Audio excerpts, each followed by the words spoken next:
એ તત્વને આપણે ઓળખી. મનુષ્ય જન્મમાં જો આ મનુષ્ય શરીર છે એ 5 તત્વો, પૃથ્વી, જળ, અગ્નિ, વાયુ અને આકાશ, આનું સંયોજન થયું અને એ તો આ શરીર બન્યું. એ શરીરમાં 5 કર્મેન્દ્રિય, 5 જ્ઞાનેન્દ્રિય, એટલે 10 થઈ, 10 ને 5 15 અને 5 પ્રાણ આપણા, એ આપણા શ્વાસોશ્વાસ ચાલે છે. એમાં 5 પ્રાણ છે, ઉદાન, ધ્યાન, સમાધિ, બધાને ખ્યાલ જ છે. એટલે એ 5 થી 20 થયા અને 4 જે આપણે તમે કથામાં જાઓ, વાર્તામાં જાઓ, કે સત્સંગમાં જાઓ તો શું કે સાધુ સંતો કે તમારું અંતકરણ શુદ્ધ રાખો. તો એ અંતકરણને તમે ઓળખો છો? ઓળખતા છો એવું નથી, તમે બધા ઓળખતા પણ તમને એક તરફ દ્રષ્ટિ નથી. બરાબર? એ અંતકરણ કે મન, બુદ્ધિ, ચિત્ત અને અહંકાર. જે અત્યારે હું બોલી રહ્યો છું એ મારો અહંકાર જ છે. હું તમારા કરતા કંઈક જ્ઞાનથી હોઉં, મને અહંકાર ત્યારે આ સાહેબે મને કીધું તમે લેશો, તે અહંકાર જ આપણું પતનનું કારણ છે. સાત્વિક અહંકાર એ પણ પતન છે. અને જે જો સાત્વિક, તામસિક અને રાજસિક, રાજસિક જે સત્તા છે એમાં એ અહંકારનું કારણ બને.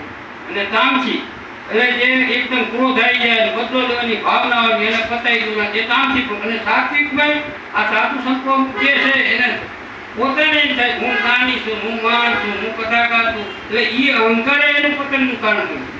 એટલે આ 4 તત્વોને ઓળખવાના: મન, બુદ્ધિ, ચિત્ત અને અહંકાર. જો મન વગરનું ભજન હશે તો તમારો કોઈ જ ઉદ્ધાર નથી. આ સંતો, સાધુ સંતો એ જ કહે છે કે મન સહિત ઈશ્વરની પ્રાર્થના, ભજન, પ્રભુ પ્રાર્થના, સ્વાધ્યાય, ભજન કરો. આપણે દેખાવા માટે જો ભજન કરશું તો કોઈ ભજનનો અર્થ નથી. મંદિરમાં તમે જાઓ તો મહિમા સહિત આમાં પરમાત્મા બેઠેલો જ છે. અને પરમાત્માના હું દર્શન કરું, કથાના દર્શન નથી કરતું. કારણ કે આ વસ્તુ જે જ્ઞાન સમજે ને એને તત્વજ્ઞાન કહેવામાં આવે. પણ આત્માને ઓળખ્યા વિના ને લખતો રાશી નહીં મૂકે, ભ્રમણાને ભાંગ્યા વિના રે ભવના ફેરા નહીં ચડે. એટલે જે આપણી ભ્રમણા કઈ છે સુખ મેળવવાનું, અહીંથી સુખ મેળવું, અહીંથી સુખ હું સુખી થઈ, એટલે જે આપણી ભ્રમણા છે મનની. સંસારમાં સુખ મેળવવા માટે તો કોઈ દુઃખ મેળવવા માટે પ્રયત્ન કરતું જ નથી. બધા એમાં હું આવી છું, સુખ મેળવવા માટે પ્રયત્ન કરી છે. એટલે એ જે આપણી ભ્રમણા છે મનની, એ ભ્રમણાને આપણે ભાંગવી પડશે. અને એ ભ્રમણાને ભાંગશો એટલે આપોઆપ તમને જ્ઞાન થવા મળશે કે હું કોણ છું, હું ક્યાંથી આવ્યો છું અને ક્યાં જવાનો. બરાબર? એટલે આ ખ્યાલ આવી જાય ને એટલે એમાં એવું છે કે જો હાલ જુવાનીનું જોર છે પણ અંતે પસ્તાવો થાય છે રે. જો નહીં છે તો જમલો માર ખાયશો રે. તું ક્યાંથી આવ્યો, શા માટે રે, ક્યાં જવાનો કઈ વાટે રે. જો નહીં સુધરશે તો 184 ફેરા તું ફરશે રે. હાલ મોજ મજા કરી લે, માવા ખાઈ લે, ગાડીમાં ફરી લે, કપડા સારા પહેરી લે, ફેશન કરી લે, એવી મજા કાયમની રહેશે. ઘટપણ આવશે અને બીમારી આવશે, પછી જીવને પસ્તાવો થાય છે. અને પાછળ પછી તમારું મૃત્યુ પણ થશે. એટલે એ વિચારવાનું છે કે રોજ તમે ઈશ્વરને યાદ કરો એ જ પણ તમારા મૃત્યુને યાદ કરવાનું. શા માટે? કે મેં જીવનમાં શું કર્યું, હું મારું મૃત્યુ કાલે થશે તો મેં આધ્યાત્મિક પ્રગતિ શું કરી. એટલો ખ્યાલ રાખશો ને મૃત્યુનો તો તમને તમારી પ્રગતિ આપોઆપ થવાની. અને એ જો તમારે જીવનમાં સુધરવું હોય તો આપણે આપણી ડાયરી નોટ લખ્યું. મેં આજે સારા કાર્ય કેટલા કર્યા, સવારથી સાંજની ડાયરી લખવાની. સારા ખાનામાં સારો ફેર લખવાનું, ખરાબ વિચાર આવ્યો કોઈ જવાની, આપણે આખી દ્રષ્ટિ બગડી કોઈ 2 દીકરી ઉપર એ પણ નોટ કરી દેવાય. અને રાત્રે સૂતી વખતે તમે ડાયરી તમે જ વાંચો, કોઈને બતાવવાની જરૂર નથી. તમે જ તમારા ગુરુ થાવ. ક્યાંય ગુરુ કોઈ મહાન ગુરુ છે તમને હાથ મૂકે તો તમારું કલ્યાણ નહીં થાય. તમારી આપ જાગૃતિ, આપનું મુવા સિવાય સ્વર્ગે ના જાય. આપણે મરી તો જ આપણે સ્વર્ગ દેખાય. દેખાય ને? બીજા ઘરે તો વાતું કરે સ્વર્ગ ને નરક આપણે જોયું હોય જોઈ છે. તો આપણું મુવા સિવાય સ્વર્ગે ના જાય. એ રીતે આપણે આપણી ડાયરી જોવાની અને હું મારો લક્ષ્ય શું છે, હું કેટલો સુધારો મારા. એટલે તમે તમારા ગુરુ થશો ને તો તમારું કલ્યાણ. આ વસ્તુ જે મનુષ્ય જન્મમાં આપણે બધા જઈએ સાધુ સંતો પાસે જઈ, પણ ગીતામાં ભગવાને કીધું છે કે 4 વ્યક્તિ મને ભજવે: એક સકામી, એક રોગી, એક જિજ્ઞાસુ અને એક જ્ઞાની. જો સકામી છે, દાખલા તરીકે સકામી એટલે મારા છોકરાને નોકરી મળી જાય, આટલી પૂનમ ભરી, આટલા દીવા કરી, હનુમાનજીને તેલ ચડાવી, એટલે એનું કાર્ય પૂરું થઈ જાય. છોકરા નોકરી હનુમાનજી ક્યાંય હોય અને પૂનમે ક્યાંય એ સકામી છે. પછી રોગી હે ભગવાન મને આ રોગ મટાડી દે, હું તને આટલા નારિયેળ ઉતરી, હું આટલા દીવા કરી, આમ કરી, એ સકામના હિસાબે એ ભગવાનને યાદ કરે. પણ જ્યારે એનું કામ થઈ જાય, રોગ મટી જાય અને સારો થઈ જાય તો ભગવાન ક્યાં હોય એ ક્યાં હોય. અતન્યાયી જીવન જીવો. પછી બીજો જિજ્ઞાસુ, જે આપણે બધા જે જિજ્ઞાસુ લોકો, સિટીમાં હું આવી ગયો, હું તો જ્ઞાની નથી, હું સામાન્ય વ્યક્તિ છું. જેને 5 વ્યક્તિને જો સત્સંગ સાંભળો હોય તો હું પોતે ભજન સત્સંગ દ્વારા જ્ઞાન આપું. આપણે કોઈ જ્ઞાની નથી. ખાલી ઉપવાસ, એકાંત અને મૌન દ્વારા મને જે જ્ઞાન થયું એ ગીતાના 17મા અધ્યાયમાં ભગવાને પોતે કીધું છે કે મારા જ્ઞાનની ચર્ચા જિજ્ઞાસુમાં કંઈ સંભળાવશે તો હું પૂજિત થયેલો મને. હું ક્યાંય સત્સંગ કરવા જઉં, અહીંથી માંગરોળ જઉં, કોડીનાર જઉં, કારાળા જઉં, બધે જઉં છું, માળિયા જઉં, ત્યાં સત્સંગને રૂપિયાનું નક્કી નથી. ઘરનું પેપર ભાઈ બાએ ગાવે છે જવાનું. આ બાપુ મને કીધું, આમંત્રણ આપ્યું હતું કે બાપુ આવજો, તો આપણે આવી ગયું. આપણે કોઈ મારી અપેક્ષા નહીં. જો આ બધી ભજનો મારા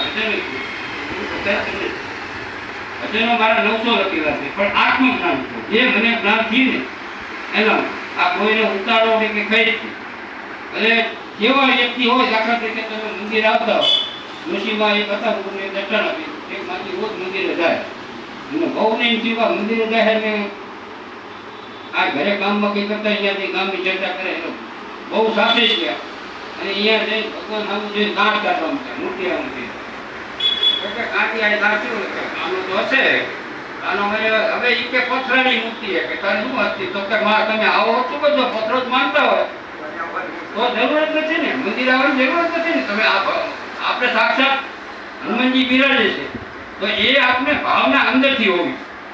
અને આપણે કોઈ પણ વસ્તુ તમે અત્યારે આપણા વ્યક્તિનો કેવો હોય ભાવ, આપણે મંદિરની આરતી કરતા હોય આપણું ધ્યાન ક્યાં હોય છે ભગવાન ઉપર, તો આપણે આમ જઈશું મને પાટીસી જોવે છે એટલે પાટી અનીમાં જો પાટીસી કોઈ નીકળ્યો ને તો જય ઉતાવળ બોલવાનું શું કરો આપણે દેખાવાળી ભક્તિ છે. એમાં હું આવી ગયો પછી તમને એમ ના માનતા આ ત્યારે અમારો દેખાવ જ છે. મારો દેખાવ જ કહેવાય કે હું છું એ તમને સંભળાવવા માટે જે આખો એટલે ભક્તિ છે ને મન બુદ્ધિને સ્થિર કરીને કરવાની. ભક્તિનો અર્થ શું છે? આપણે મોક્ષ મુક્તિ કેવી છે? મોક્ષ મોહ આપણો જે મોહ છે સંસારનો એનો ક્ષય થાય એટલે મોક્ષ મળે. મુક્તિ એટલે તમે શું સમજો કે જે આપણી આસક્તિ, મમતા, મોહ પરિવાર ઉપર, રૂપિયા ઉપર, ખેતર ઉપર, દુકાન ઉપર એ મોહનો નાશ થાય એટલે મુક્તિ. ક્યાંય ભગવાન તમને કહી દીધું કે બંધન, આસક્તિનું બંધન તૂટે એટલે એ મુક્તિ. એટલે મુક્તિ મળી જાય એટલે તમે સહજ આનંદ થાય, અખંડ આનંદ રહે. અને તમને કોઈ પણ જો હંમેશા પૂજાવાની ઈચ્છા નહીં રાખો, હંમેશા બધાએ મને માન આપે એવી અપેક્ષા નહીં રાખો. જ્યાં જે સ્થળ મળે ત્યાં બેસી આનંદ મુક્ત, સહજ આનંદ. બરાબર? એટલે એવું નહીં રાખવાનું કે આપણને કોઈ 2 જણા માને, 2 જણા મને ભજન ગાવા દે તો આપણે ભજન ભક્તિ કરવાની શાંતિ સાંભળીને આપણો વારો આવે કે ના આપણે આનંદ લેવા આવવાનું. આનંદમાં રહેવું મહત્વનું સૂત્ર કીધું તમને, જે મારો સાથ છે. આનંદમાં રહેવું અને બીજાને આનંદ આપવો એ સર્વોત્તમ ભક્તિ છે, ઉત્તમમાં ઉત્તમ ભક્તિ. આનંદમાં રહેવું, બીજાને આનંદ આપવો, આપણે કોઈને નડવું નહીં. આ જીવનમાં હે આપણે કોઈ ગામ હોય ખેતર તો વાડી હોય એટલે ધૈડા હોય ખબર ખાતા પણ એને એટલો બધો એને એક ભૈયા ખાર હોય ને આંગણવાડી હોય ને કે વાયરમાંથી લઈ ધૈડું વચ્ચે હવે એકને હેરાન કરવા 25 જણા બાઈક વાળા નીકળે, 25 જણા હેરાન થાય કરવાનું એકને. એટલે આપણે એવો વિચાર કરી કે હું આ કર્મ કરું છું તો કેટલાને હું નડતર થઉં છું.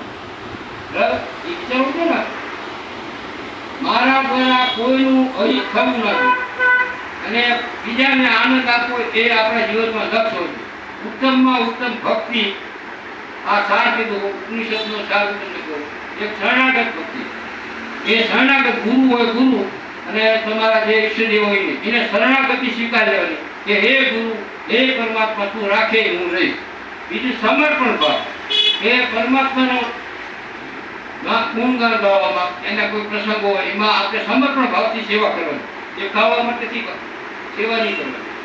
અને શ્રદ્ધા અને વિશ્વાસ કોઈ પણ તમે હોય આમાં અમને શ્રદ્ધા હોય તો હાર્મોનિયમ વાપરે મને ખાવા એવું નથી. સા રે ગામો પદ સા મનીષા તું સાની રે આવે છે.